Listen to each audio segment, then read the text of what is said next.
চলো দেখাও আজকে দুপুরবেলা কি রান্না বান্না করলে। চলো দেখিয়ে দিই আজ শুক্রবারে কি কি রান্না বান্না করেছি। আজকে নতুন একটা সবজি করেছি। তাই? চলো দেখি। ফার্স্ট হচ্ছে সাদা ভাত, আর এখানে রয়েছে আমাদের সেই পেঁয়াজ কলি আলু ভাজা। কমন হয়ে গেছে নাকি? হ্যাঁ, শীতের জন্য কদিনই তো খাওয়া বলো। ওই দেখো তোমার হিট ছেলে চলে এসেছে। ও মামা, এ কালকে ভিডিওতে অনেকে ওর প্রশংসা করেছে। চলো থ্যাংক ইউ বলে দাও। Thank you everyone.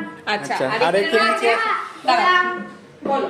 ওই আমার পছন্দের সবজি তো করেছো? হ্যাঁ করেছি। ও বাবা, এখানে রয়েছে মেথির শাক, মেথির শাক। আর ওর পছন্দের সবজি আমি করেছি। আর এখানে রয়েছে বাঁধাকপির তরকারি মটরশুঁটি দিয়ে। আচ্ছা, আর এই কি দেখো সবজি দাও, আছে? তোমার কি সবজি? পছন্দের সবজি দেখে যাও। এই দেখো ও, কি ব্রোকলি, লাগছে গো? দারুণ লাগছে। ব্রোকলি, ক্যাপসিকাম দিয়ে, আলু দিয়ে, পনির দিয়ে সবকিছু দিয়ে করেছি। বাহ, দারুণ। ব্রোকলিতে খুব পছন্দ। আর এখানে রয়েছে পাবদা মাছের ঝোল আলু দিয়ে। স্পেশালি তোমার ছেলের জন্য। হ্যাঁ। চিংড়ি হ্যাঁ, মাছ এখানে রয়েছে এই দেখো চিংড়ি মাছ আলু দিয়ে। দিয়ে। চল আর কিছু ছেলে আছে? না, ছেলে তো চিংড়ি মাছ খায় না, সেই জন্য ওর জন্য পাবদা মাছ। চলো এই তো হয়েছে আজকের